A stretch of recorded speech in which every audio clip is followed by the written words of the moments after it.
السلام عليكم ورحمة الله. الحمد لله رب العالمين، وأصلي وأسلم على نبينا محمد وعلى آله وصحبه أجمعين، وبعد.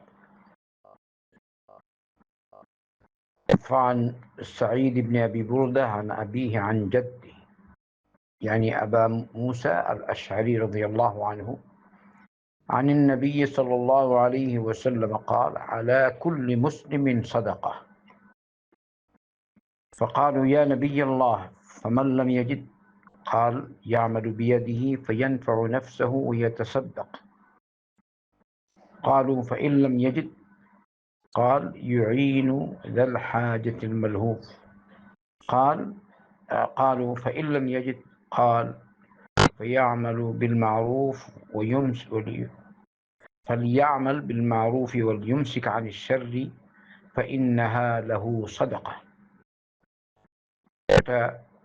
تقولون حديث সহিহ বুখারী এবং মুসলিমের হাদিস। আমি সহিহ বুখারীর কিতাবুত যাকাত ইত্যাদিকে পাঠ করেছি 1445 নম্বর হাদিসটি। আবু মুসা আল আশআরী রাদিয়াল্লাহু আনহু বলেন, আল্লাহ রাসূল সাল্লাল্লাহু আলাইহি ওয়াসাল্লাম বলেছেন, প্রত্যেক মুসলিমের উপর সাদাকা ওয়াজিব। চাই আপনি ধনী হন, গরিব হন, যেই হন, ওয়াজিব। সুবহানাল্লাহ। কিন্তু সাদাকা তো শুধু টাকা পয়সা ব্যয় করা না। হাদিসটা শুনে একটু খেয়াল করুন। আলহামদুলিল্লাহ, গরিবও সাদকা আদায় করছে, ধনীও আদায় করছে তৌফিক অনুযায়ী। আর দুনিয়া হয়তো একটু বেশি, তাদের আল্লাহ পাক মাল থেকে দেন, বাকি সব কিছুতে গরিবেরাও শরীক। আলহামদুলিল্লাহ। তাই যে অবস্থানে আছেন আল্লাহ শুকরিয়া আদায় করি, আলহামদুলিল্লাহ। যাকে আল্লাহ পাক বেশি দিয়েছেন এটা আল্লাহর ফজল, যালিকা ফাজলুল্লাহ ইউতিহি মান ইয়াশা। এটা আল্লাহর ফজল, আল্লাহ যাকে চায় তাকে দেয়। তাই আমরা তার সাথে, মানে গরিব যারা, তারা ধনীদের সাথে হিংসা করবে না। আর যারা ধনী আল্লাহর পথে দেন, তারাও একটা বড় কিছু নিজেকে মনে করবেন না, কারণ এই দানটা তারা নিজেরা পাননি, এটা আল্লাহ তাদেরকে দিয়েছেন। সুবহানাহু ওয়া তাআলা আল্লাহই দিয়েছেন, তাদেরকে আরো বেশি করে আল্লাহ শুকর আদায় করা দরকার। আর গরিব মিসকিনের হক আল্লাহর দ্বীনের পথে শ্রদ্ধানুযায়ী ব্যয় করা দরকার, যেহেতু আল্লাহ তাদেরকে এই প্রাধান্য দান করেছেন, এই নিয়ামত দান করেছেন। হাদিসটা হলো, প্রত্যেক মুসলমানের উপর সাদাকা ওয়াজিব, যেহেতু আলা বলেছেন, আলা। ফাকালু ইয়া নবী আল্লাহ, সাহাবায়ে কেরাম বললেন, হে আল্লাহর নবী, ফামান লাম ইয়াজিদ, যার সামর্থ্য নেই, قال يعمل بيده فينفع نفسه ويتصدق। বললেন আল্লাহ রাসূল সাল্লাল্লাহু আলাইহি ওয়াসাল্লাম, সে নিজে কামাই করবে, হাত দিয়ে নিজে কাজ করবে, আর নিজের উপকার করবে এবং সদকা করবে।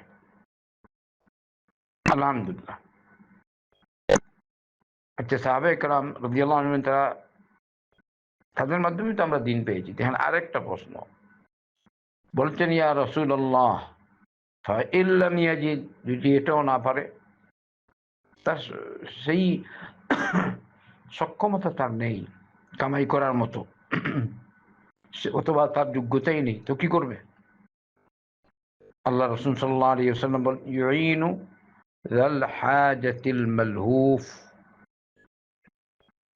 যে আপনার কাছে যে জরুরতমন্দ, যার প্রয়োজন আছে, আপনার কাছে চায়, তাকে সাহায্য করা, যে কোনো সাহায্য। যেমন আপনাকে কাছে এসে বলল, আপনি নিজে দিতে পারছেন না, বললেন অমুক দেখেছি উনি আল্লাহর প্রতি দেয়, ওনার কাছে চান, এইটাও সাদাকা। আলহামদুলিল্লাহ। বলছে আমি অসুস্থ, আমার ওষুধ করাবার মতো কিছু নেই, আপনি একটু সহযোগিতা করুন। ও বলছে আমার কাছে তো কিছু নাই ভাই, তবে আমি একটা পথ দেখাতে পারি, অমর কিছু যাও, হয়তো আল্লাহ তার মাধ্যমে তোমার উপকার করবেন।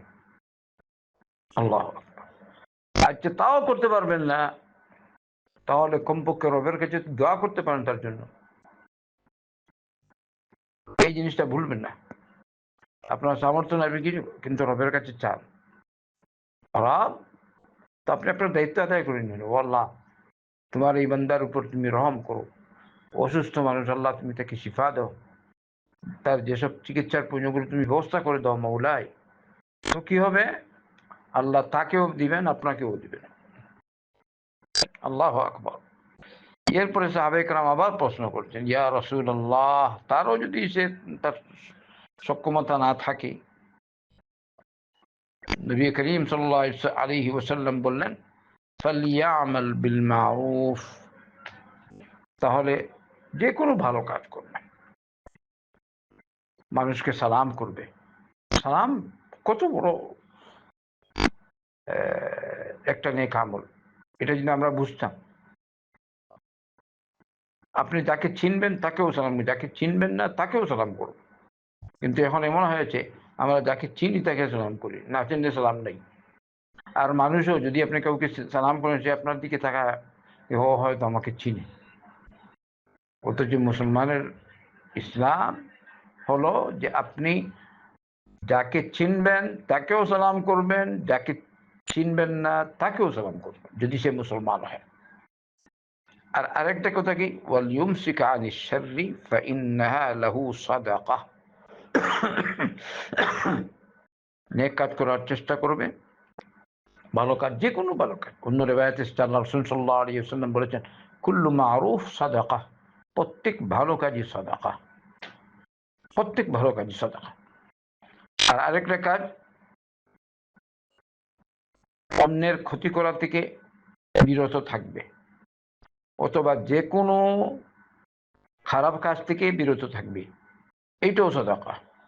বলছেন ওয়াল ইউমসিক আনিশ শারর, শার থেকে বিরত থাকবে, যে কোনো খারাপ কাজ থেকে বিরত থাকবে।